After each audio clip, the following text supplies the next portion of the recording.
আলহামদুলিল্লাহি ওয়াহদা ওয়াসসালাতু ওয়াসসালামু আলা মান লা নাবিয়্যা বা'দা। দেশে এবং বিদেশে, বিশেষ করে লন্ডন সহ আশেপাশে আমার যে সমস্ত বন্ধুরা এবং আমার মাতৃভূমি বাংলাদেশ থেকে যে সমস্ত আমার ছাত্র ভাইয়েরা, ইমাম সাহেবরা এবং আমার দিনী ভাই বোনেরা আমার আজকে আলোচনা শুনতেছেন, সবাইকে আন্তরিক মুবারকবাদ, প্রীতি ও শুভেচ্ছা জানাচ্ছি। আজকের বিষয় হচ্ছে মিলাদুন নবী সাল্লাল্লাহু আলাইহি ওয়াসাল্লাম সম্পর্কে ইমাম এবং মুস্তাহিদগণ কি বলেছেন। এ বিষয়ে একটি তাত্ত্বিক বিশ্লেষণ আপনাদের সামনে দলিল ভিত্তিক তুলে ধরেছি। বন্ধুরা, সাথীরা, যে যেখানে আছেন, শুরু থেকে শেষ পর্যন্ত প্রতিটি দলিল শোনার জন্য বিনীতভাবে অনুরোধ জানাচ্ছি। প্রিয় বন্ধুরা, রাসূল সাল্লাল্লাহু আলাইহি ওয়াসাল্লাম 12ই রবিউল আউয়াল সোমবারে জন্মগ্রহণ করেছেন। এই বিষয়ে প্রথমে আমি দলিল ভিত্তিক বলতেছি। এটার ব্যাপারে সর্বপ্রথম একটি দলিল বলতেছি। ইমাম জাফর বিন হাসান, ইমাম বারজানজি রহমতুল্লাহ আলাই, যিনি মসজিদে নববী শরীফের মধ্যে 21 বছরে ইমামতি করেছেন, তিনি তার মৌলুদে বারজানজির মধ্যে লিখেছেন, আর রাজা আন্নাহা কুবাইলা ফাজারা ইয়াউমিল ইসনাইনে সানি আশারা রাবিল আউয়াল মিন আমিল ফিল। অর্থাৎ রাসূল পাক সাল্লাল্লাহু আলাইহি ওয়াসাল্লাম রবিউল আউয়ালের 12 তারিখ সোমবারে ভোরবেলায় জন্মগ্রহণ করেছেন। এটি হচ্ছে রাজা শব্দের মানে অগ্রগণ্য অভিমত। সুবহানাল্লাহ। একটি দলিল পাইলাম, রাসূল পাক সাল্লাল্লাহু আলাইহি ওয়াসাল্লাম রবিউল আউয়ালের চাঁদে 12 তারিখ জন্মগ্রহণ করেছিলেন। দ্বিতীয়টি হচ্ছে মুসান্নাফ ইবনে আবি শাইবা এবং হাফিজ ইবনে কাসির রহমতুল্লাহ আলাইহি আল বিদায়া ও নিহায়া গ্রন্থে দ্বিতীয় খণ্ডে 260 পৃষ্ঠায় বলেছেন যে عن ابن عباس رضي الله عنه قال ولد رسول الله صلى الله عليه وسلم عام الفيل يوم الاثنين الثاني عشر من شهر ربيع الأول। আল বিদায়া ওয়ান নিহায়া গ্রন্থের মধ্যে এবং মুসান্নাফে ইবনে আবি শাইবার মধ্যে এসেছে হাদিস খানা যে হযরতে আব্দুল্লাহ ইবনে আব্বাস রাদিয়াল্লাহু আনহু বলেন, রাসূল সাল্লাল্লাহু আলাইহি সাল্লাম আমুল ফিল, হাতির বছর 12ই রবিউল আউয়াল সোমবারের দিনে ভোরবেলা জন্মগ্রহণ করেছেন। আমরা দুইটা দলিল পাইলাম। 3 নম্বরে ইমাম জালালউদ্দিন সুয়ুতি রহমতুল্লাহ আলাইহি, যিনি 9ম শতাব্দীর মুজতাহিদ ছিলেন, তিনি বলতেছেন, তিনি তার ফি হুসনুল মাকসিদ ফি আমালিল মাউলিদ এই গ্রন্থে বলেছেন, ফাকানা মাউলুদিহি সাল্লাল্লাহু আলাইহি সাল্লাম ফি সানি আশারা মিন শাহরি রবিউল আউয়াল ফি ইয়াউমিল ইসনাইন আলা আসাহিল আকওয়াল। তিনি কথাও বলেছেন যে রাসূল পাক সাল্লাল্লাহু আলাইহি সাল্লামের মিলাদ শরীফ জন্ম ছিল 12ই রবিউল আউয়াল সোমবারের দিনে। আর এটা হলো, তিনি শেষে বলছেন আলা আসাহিল আকওয়াল, এটা হলো সবচেয়ে বিশুদ্ধ অভিমত। তাহলে আমরা বিশুদ্ধ নির্ভরযোগ্য অভিমতে পাইলাম রাসূল সাল্লাল্লাহু আলাইহি সাল্লাম 12ই রবিউল আউয়াল তারিখ সোমবারের দিনে জন্মগ্রহণ করেছিলেন। 4 নম্বর তারিখে ইবনে হিশামের 1 নম্বর খণ্ডে 158 পৃষ্ঠায় এভাবে রাসূল সাল্লাম 12 তারিখ জন্মগ্রহণ করেন, এটা বর্ণিত আছে। 5 নম্বরে ইবনে খালদুন রহমতুল্লাহ আলাইহি, তিনি তার তারিখের কিতাবে এভাবে বলেছেন। 6 নম্বরে ইমাম জারির তবরি রহমতুল্লাহ আলাইহি, তারিখে তবরি আসল নাম হলো তারিখে উমুম ওয়াল মুলুক, এই দ্বিতীয় খণ্ডে তিনি 125 পৃষ্ঠায় বলেছেন রাসূল পাক সাল্লাল্লাহু আলাইহি সাল্লাম 12ই রবিউল আউয়াল সোমবারের দিনে জন্মগ্রহণ করেছিলেন। 7 নম্বর দলিল হলো সিয়ারু আলামিন নুবালা, ইমাম শামসুদ্দিন যাহাবি রহমতুল্লাহ আলাইহি,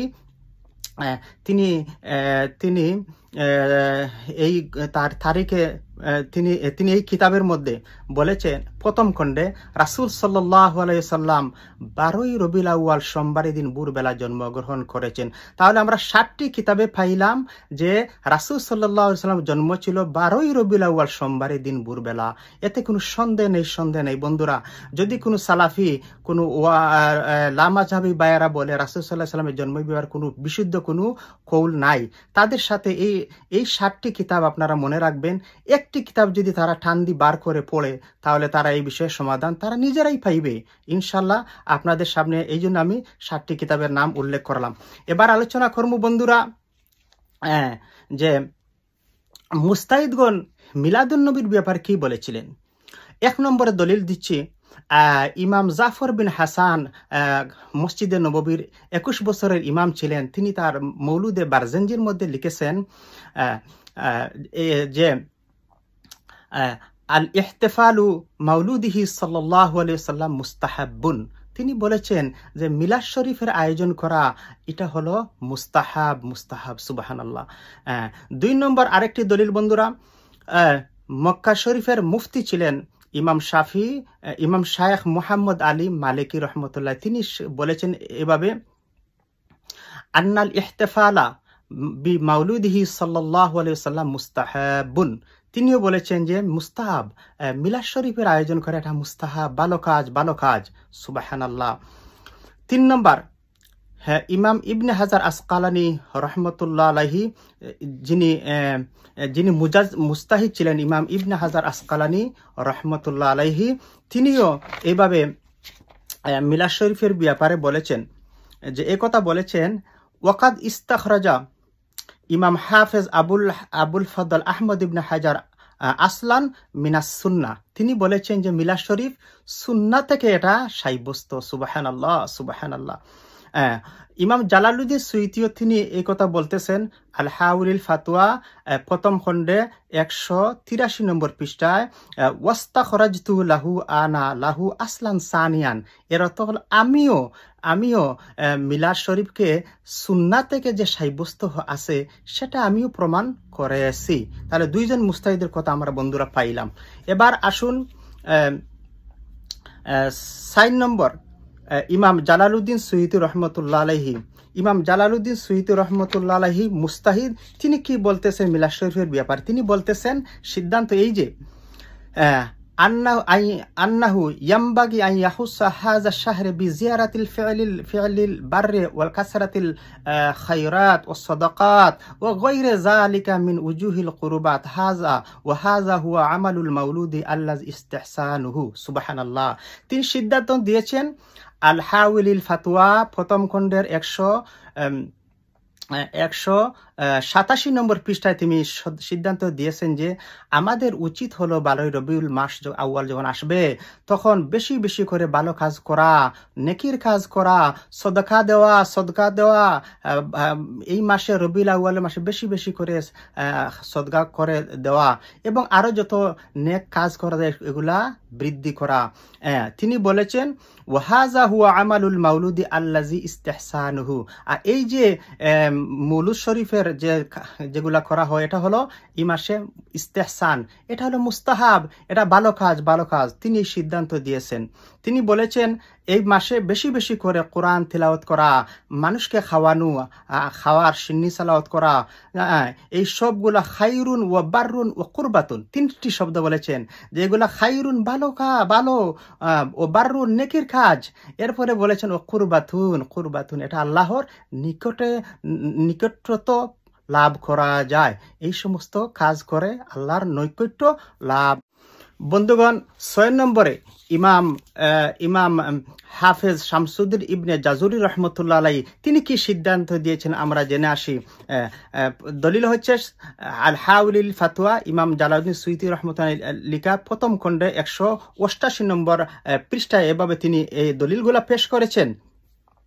তিনি উল্লেখ করেছেন তার কিতাবের নাম ছিল উরফুত তারিফ বি মাউলুদি শরীফ। এই কিতাব তিনি লিখেছেন এবং তিনি এই কিতাবে এনেছেন যে একবার আবুল হাবকে স্বপ্নের মধ্যে জিজ্ঞাসা করা হয়েছিল, মা হালুকা, তোমার কি অবস্থা? সে জবাব দিয়েছিল, আমি তো জাহান্নামে আছি। তবে প্রতি সোমবারে 2টি আঙ্গুল দ্বারা সে ইশারা করেছিল যে এই 2টি আঙ্গুল দিয়ে বলেছিল আমি প্রতি সোমবারে 2টি আঙ্গুল দিয়ে আমি পানি পান করি। এটার খুশুসিয়ত ছিল ওই দিন যেদিন রাসূল পাক সাল্লাল্লাহু আলাইহি ওয়াসাল্লাম আগমন করেছিলেন আর সুয়াইবিয়া আমার দাসী আমাকে খুশির সংবাদ দিয়েছিল। এতে আমি খুশি হয়েছিলাম, রাসূলুল্লাহ দুনিয়া আগমন করে আমি খুশি হয়েছিলাম। আমি তাকে চিরতরে স্বাধীন করে আমি মুক্ত করে দিয়েছিলাম। এই কাজটা, এই খুশিটা আল্লাহর কাছে পছন্দ হয়েছিল। এই জন্য প্রতি সোমবার আমি এই 2টা আঙ্গুলের মাধ্যমে পানি পান করি জান্নাতের থেকে, আর আমি একটু আমি শান্তি পাই। এটাই ছিল খুশুসিয়ত। তিনি ইমাম শামসুদ্দিন ইবনে জাজুরি বলেন, যদি কোনো মুসলমান যদি এই মিলাদুন নবী সাল্লাল্লাহু আলাইহি সাল্লামের দিনে যদি সে এইভাবে যদি আনন্দ প্রকাশ করে, দান খয়রাত করে, তাহলে তার জন্য কি নিয়ামত হবে, তার জন্য কি হবে?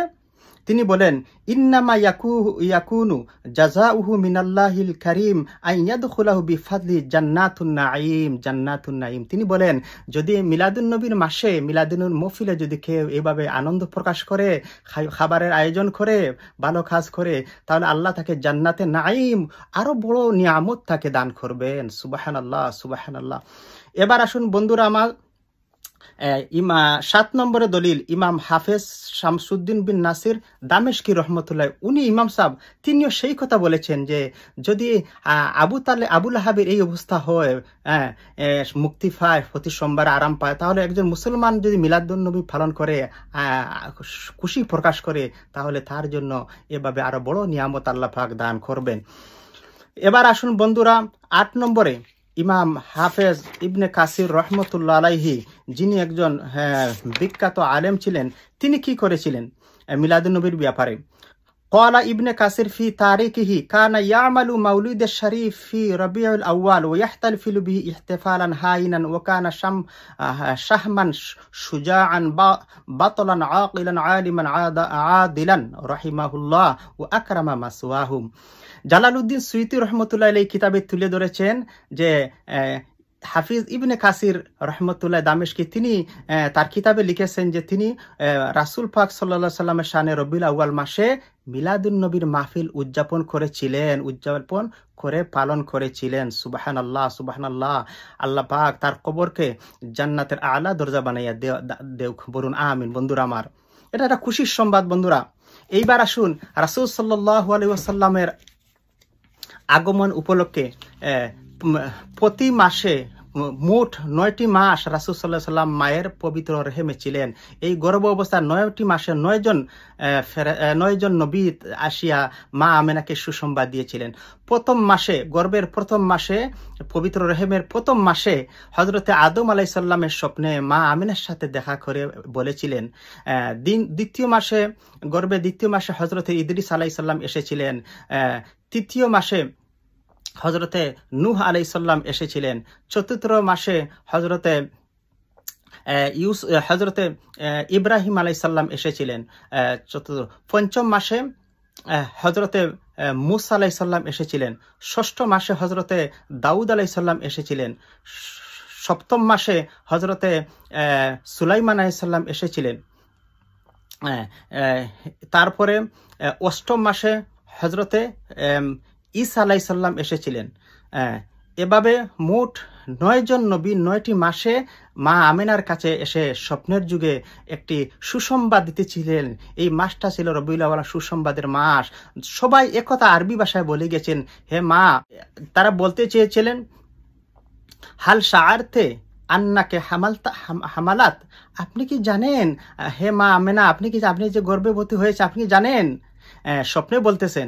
এরপরে তারা বলতেছেন আরবি ভাষায় যে আপনার রেহেম, পবিত্র রেহেম এসেছেন দু জাহানের বাদশাহ মুহাম্মদ রাসূলুল্লাহ। কেউ কেউ বলে গেছেন যে তিনি হলেন মাকামে মাহমুদের অধিকারী, কেউ কেউ বলেছেন তিনি হলেন নবীর রহমা, কেউ কেউ বলেছেন স্বপ্নের যুগে তিনি হলেন সৃষ্টির মূল, তিনি না হলে কাউকে সৃষ্টি করা হতো না। এভাবে 9 জন নবী 9টি মাস মা আমেনাকে স্বপ্নে সুসংবাদ দিয়ে গিয়েছিলেন। আর মা আমেনাও বলেন, আমি স্বপ্নে দেখলাম একজন ব্যক্তি আগন্তুক এসেছে আর আমাকে একটি কালেমা, একটি বাক্য আমাকে মুখস্থ করে দিয়া বলতেছে, হে মা, তুমি এই বাক্যটা তোমার সন্তান জন্মের পরে তুমি তিলাওয়াত করিও, ফু দিও, যাতে তোমার বাচ্চার যেন কোনো অনিষ্ট বদ নজর যেন মক্কার মানুষের না লাগে। সেটি বাক্যটা ছিল এভাবে আরবিতে, উইজহু বিল ওয়াহিদিল সামাদি মিন শাররি কুল্লি জি হাসাদিন। এর অর্থ হলো, হে আমি আল্লাহর কাছে ফানা চাচ্ছি আমার ওই বাচ্চার জন্য, সন্তানের জন্য প্রত্যেক হিংসুক থেকে। সুবহানাল্লাহ, সুবহানাল্লাহ।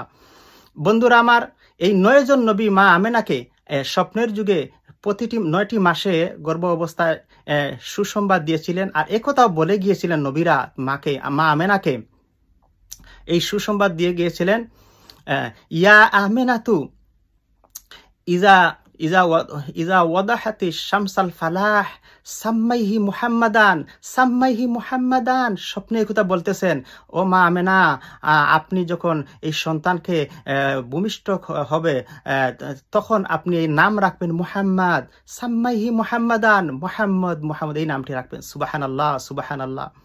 এই সুসংবাদ নবীরা দিয়েছিলেন। আরেকটি বন্ধুরা শেয়ার করি সুসংবাদ। হযরতে জিবরাইল আলাইহিস সালাম সরাসরি এই ফেরেশতাদের সর্দার, তিনি রাসূল সাল্লাল্লাহু আলাইহি ওয়াসাল্লাম মৌলুদুন নবীর দিন সোমবারে 12 রবিউল আউয়াল ভোরবেলা মা আমেনার ঘরে এসেছিলেন। সুবহানাল্লাহ। নবীরা ফেরেশতারা, আসমানে ফেরেশতা, জান্নাতের ফেরেশতা সকলেই খুশি ছিল, আনন্দিত ছিল।